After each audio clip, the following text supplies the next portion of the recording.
ठीक। दूसरी बात ये कहते हैं, अभी हमारे जो विपक्षी सहयोगी भाई कह रहे हैं कि भाई दीपेंद्र मुख्यमंत्री हरियाणा का बन जाएगा। भाई मैं जनता के आपके माइक के सामने से पूछना चाहता हूं कि भूपेंद्र सिंह हुड्डा जनता ने मुख्यमंत्री कब बनाया था?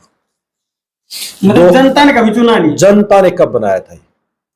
2004 का जो चुनाव था चौधरी भजनलाल के चेहरे पर लड़ा गया था और स्पष्ट बहुमत चौधरी भजनलाल को दिया गया था जनता ने। उसके बाद में इसने चोरी कचोरी करके डायबिटीज जूस भी साम दाम दंड राजनीतिक वाले अपना के और ये मुख्यमंत्री सीट पे काबिज हो गया। 2009 का चुनाव आ गया, जनता ने फिर नकार दिया, इसकी 35 सीट आई थी। भजनलाल, उसी भजनलाल परिवार की 5 सीटें तोड़ के लाया था। कुछ निर्दलीय 60 का भानुमति का कुर्बा जोड़ के फिर मुख्यमंत्री रह गया। रईस के बेटे की 2005 में इसने एमपी का चुनाव उपचुनाव लड़ा था, 4.5 लाख वोटों के आसपास जीत के निकला, जिसमें इसका बाप मुख्यमंत्री था। 2009 के अंदर इसने चुनाव लड़ा, 2.5 लाख वोटों से जीता, जिसमें इसका बाप मुख्यमंत्री था। 2014 के अंदर इसने चुनाव लड़े, 1.5 लाख वोटों से जीत के निकला था। मतलब वोट परसेंट अब ये देख लो घट रही है, 2.5 से मतलब 4.5 से 2.5 आई, फिर 1.5 आई। उसका बाप मुख्यमंत्री 14 के अंदर भी था।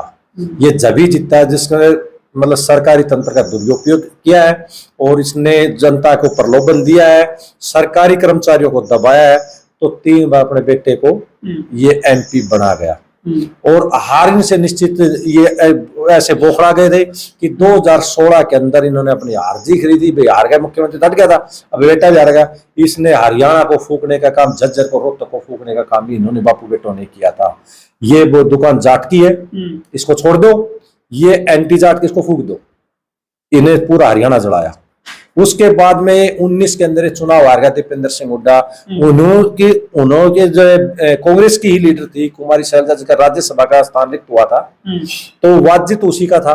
इन्होंने सत्ता इतनी प्यारी लगी कि कुमारी शैलजा का स्थान खोजकर छीन कर और अपने बेटे को जुलाई 2020 को फिर राज्यसभा में भेज दिया। अब राज्यसभा में से वापस लाके इसको फिर एमपी लड़ा रहा है और इसके पास मैनिफेस्टो ये नहीं है कि हम किसान सम्मान निधि का हमें 6,000 से 12,000 करेंगे, हम सेना को ये हथियार ला के देंगे, हम देश में इतने रोड बनाएंगे, हम इतनी यूनिवर्सिटियां और खोलेंगे सेंटर के अंदर। ऐसा इनका कोई नहीं है। इन तो बापू बेटे के भाई अब की बार रोहतक से हमें जिता दो, हम जो दिल्ली से चंडीगढ़ पहुंच गए, हरियाणा में सरकार बना देंगे। जनता बावड़ी है क्या? आज इसको दोबारा मुख्यमंत्री जनता ने पहले नहीं बनाया था, अभी कहां से बना देंगे इसको? अगर ऐसा तो अपने चेहरे पे चुनाव, मतलब ये सारा इलेक्शन मुख्यमंत्री के लिए, मुख्यमंत्री के लिए। और मुख्यमंत्रियों में नौकरियों ने बंदरबाट की। इन्होंने क्या कहा, भूपेंद्र सिंह हुड्डा का नारा होता था कि चौधरी रणबीर हुड्डा के 3 बेटे हैं, झज्जर, रोहतक और सोनीपत, और इन्हें किसी की कोई सुध नहीं ली। क्या भिवानी वाले जाट नहीं है? कुरुक्षेत्र करनार वाले जाट नहीं है? उन्होंने उनकी सुध नहीं ली। कोसली के अंदर लिस्ट आई नौकरियों की, भाई फलाना फलाना आ गई, महेंद्रगढ़ का आ गई, रेवाड़ी का, गुड़गांव का आ गया, नुनो हो इसमें बागड़ी की है, इस बागड़ी को तो हटा दो यहाँ से, जाट भर्ती है। 2015 में इसने भर्ती करी डीसी रेट की, ट्यूबवेल ऑपरेटर की, उसमें से 6,500 की वैकेंसी भरी थी इसने। 6,500 में 3,500 कलोई हल्के के थे हुड्डा वोट के। हमारे पास भी आ रहे थे, झज्जर मेरा पड़ोसी है, सालवा ढाणा डेढ़वा से इधर भी आए थे ट्यूबवेल ऑपरेटर। भाई क्या गोत है तुम्हारा हुड्डा? अब मैं जाट भाइयों से पूछना चाहता हूं कि जाटों में सिर्फ और सिर्फ हुड्डा ही गोत है और वो गोत ही नहीं है। दूसरी बात, जाट जीन जुलाना वाले जाट नहीं है, भिवानी चरखी दादरी वाले जाट नहीं है। उनके लिए क्या है कि उनका रोडों का हालत देख लो, उनका डेवलपमेंट देख लो, रोहतक में ही सब कुछ फिर चलता। वो पहले बच्चे मिट्टी का घर बना के खेलते थे और जो वो रूठ के चल जाते ना, उसको ऐसे मिटा के चल जाते थे। इसने 10 साल मलाई खाई, 10 साल राज किया और चलते हुए हार गया तो बोखला के उस रोहतक को खत्म करके चला गया आग के हवाले छोड़कर। दोनों बापू बेटों में मीडिया उस टाइम पे थी, इनके फुटेज उस टाइम पे भी है। जब जाट आंदोलन के अंदर हरियाणा जल रहा था तो दोनों बापू बेटों का कोई बयान जनता के सामने आया था? नहीं आया। कोरोना काल के में देश बहुत बड़ी महामारी से गुजर रहा था, उसमें पोस्टर लगे थे कि सांसद दीपेंद्र हुड्डा, क्योंकि पूरा सांसद हो गया था उस टाइम पे, ये लापता है।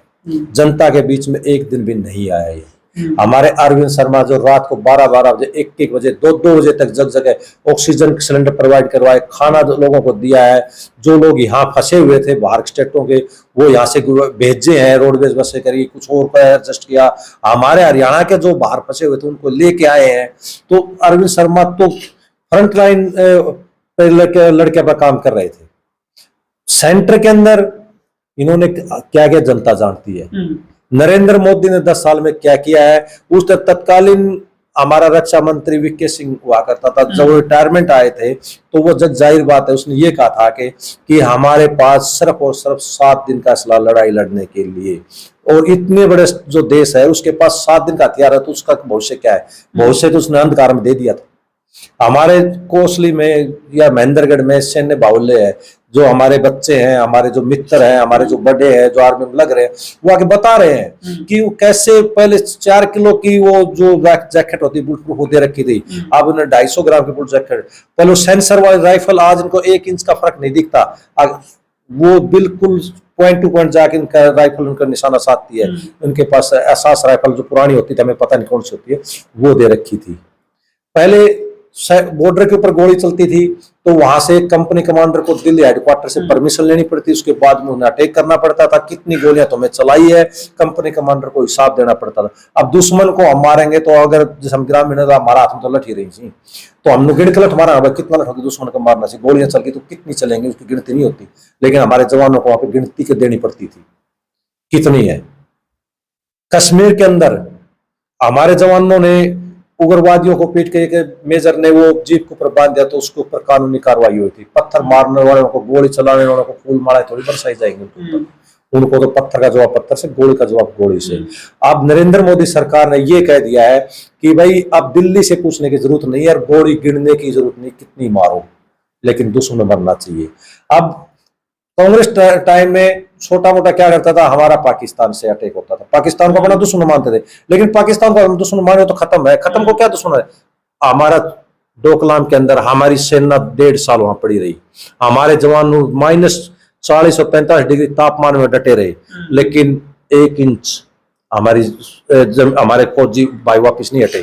थप्पड़ मुक्कों से मार मार नाले में भगा दिए थे, आप लोगों ने मीडिया भाइयों ने बताया भी था। आज हमने चाइना वापिस हटाया है। हम पाकिस्तान को उल्टा हटाने हम कमजोर मानते हैं, हम पाकिस्तान से हमारे दुश्मन हम कमजोर ही है, हम चाइना को उल्टा हटा रहे हैं। चाइना अब ये यूक्रेन युद्ध के अंदर भी जो रशिया और अमेरिका दोनों देश ये बैठे थे कि भारत देश क्या स्टैंड लेगा, दोनों देश ये कह रहे हैं कि इस लड़ाई में अब मैं मध्यस्थता करवाऊं नरेंद्र मोदी, भारत से आस लगाए बैठे हैं। वहां हमारे जो छात्र गए हुए थे, तो ये हमारे नरेंद्र मोदी की और ये हमारी जनता की ताकत तो थी जो जिसने युद्ध बंद करवा दिया और हमारे जो बच्चों को बाहर लेकर आए। और उसने कहा कि जैसे रशिया ने कि भाई मैं तुम्हारे बच्चों को छोड़ तो दूंगा, लेकिन तुम्हारे बच्चों मैं ये कैसे पहचानूंगा कि इंडियन है? तो हमारे प्रधानमंत्री ने कहा जिसके हाथ में तिरंगा वो हिंदुस्तानी है, और जिसके हाथ में तिरंगा होगा, जिससे वाहन के ऊपर तिरंगा उसको आप बाइज्जत बाहर निकालने दो। और उसने एक दिन युद्ध बंद करके हमारे सभी बच्चों को बाहर निकाल दिया। वो एक मुस्लिम कंट्री थी, हमारे केरला की 40 नर्सें वहां फंसी हुई थी। हमारी तत्कालीन जो हमारी विदेश मंत्री थी सुषमा स्वराज जी, वो खुद जाके एक लेडीज होते हुए खुद उस लड़ाई में जाके अपनी जान दाव पे लगा के और उन्होंने हमारी 40 बेटियों को भी लेने आने का काम ही नरेंद्र मोदी सरकार ने ही किया है। हमारा अभिनंदन युद्धबंदी था, युद्धबंदी को कोई नहीं छोड़ता, उसने 24 घंटे नहीं बीतते थे और उसने ये कर दिया था। उसने आप भी इसी क्षेत्र से हो, उसने एयरपोर्ट और पेट्रोल पंप हाई अलर्ट पे डाल दिए थे कि हिंदुस्तान कभी भी अटैक कर देगा। उनका जो जनरल बाजवा संसद में जाके कहा था कि कभी भी अटैक हो सकता है, या तो छोड़ दो, और अगर अभिनंदन का 2 ग्राम भी वजन कम हो गया तो हिंदुस्तान आपसे जवाब मांग लेगा, और 2 मिनट भी लेट होगा तो जवाब मांग लेगा। इसको बाइज्जत, इसको खिलाओ पिलाओ, जितना वेट हमने इसका लेने आज जब पकड़ा जब तो उससे ज्यादा वेट बढ़ा के दो उसको, जब तो हिंदुस्तान इसको एक्सपेक्ट करेगा। और वो अभिनंदन को बाइज्जत बाघा बॉर्डर से हमें सौंप के गए थे। ये हमारे नरेंद्र मोदी की सरकार की ताकत। अच्छा, इस इलाके के साथ कोई भेदभाव भी हुआ है क्या? इस इलाके के साथ भेदभाव कुछ की कहो तो आपने बहुत कहा ही नहीं, बहुत कुछ। लोकल में उदाहरण दे देता हूँ, सालावाद से और खानपुर तक हमारा एक रोड लगता है जिसकी लंबाई 9 किलोमीटर है। मैंने खुद दीपेंद्र सिंह हुड्डा को 10 साल के कार्यकाल के में खानपुर की पंचायत का प्रस्ताव, गोरिया की पंचायत का प्रस्ताव, लिलोड की पंचायत का प्रस्ताव, सुदड़ा की पंचायत का प्रस्ताव और सालावास की पंचायत का प्रस्ताव, यही गांव इस रोड पे लगते हैं। जहां जहां ये आए थे सांसद जी, मैंने खुद स्टेज पे जाके मोदी जी ये रोड हमारा टूटा हुआ है, ये रोड हमारा टूटा हुआ मेन रोड है जिसकी चौड़ाई 66 फुट है, इसको बनाया जाए, इसको बनाया जाए। इस बंदे ने नहीं बनाया। क्यों? क्योंकि 6 फुट का टुकड़ा इसमें अहिरवाल का, रेवाड़ी जिले का, वो रोड इसने बनाया नहीं। मेरा पड़ोसी गांव जासवा है, ढाणा डणीवा से, इन्होंने जो खेतों के 2 क्रम के रास्ते थे, 3 क्रम के रास्ते थे, वो सफेद पट्टी वाले रोड बना रखे हैं। और जाके देख लो, जासवा में 5 रोड है, लिंक रोड, सालवास में लिंक रोड है, गोरिया में लिंक रोड है।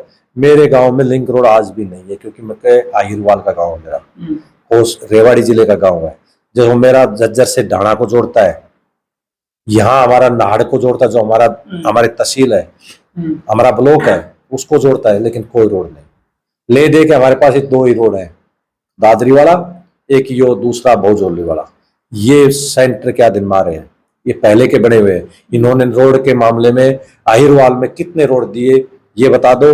10 साल के अंदर बीजेपी सरकार ने कितने दिए? नीट, आईआईटी और जेईई में सिलेक्शन गारंटी के साथ, नहीं तो फीस वापस। हम बात नहीं काम करते हैं, ये हम नहीं हमारा रिजल्ट बोलता है। आपके कोसली इलाके का बेहतरीन इंस्टीट्यूट एसबीआई बैंक के पास मेडिजी ने अपना स्कूल नर्सरी से 12वीं कक्षा तक लुखी गाँव में शुरू कर दिया है। अब छोटे बच्चे भी अच्छी शिक्षा से वंचित नहीं रहेंगे।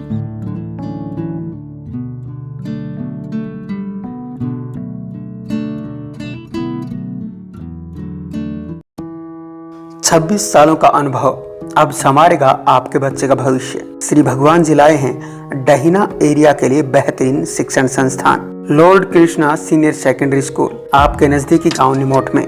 अब होंगे आपके बच्चों के सपने साकार।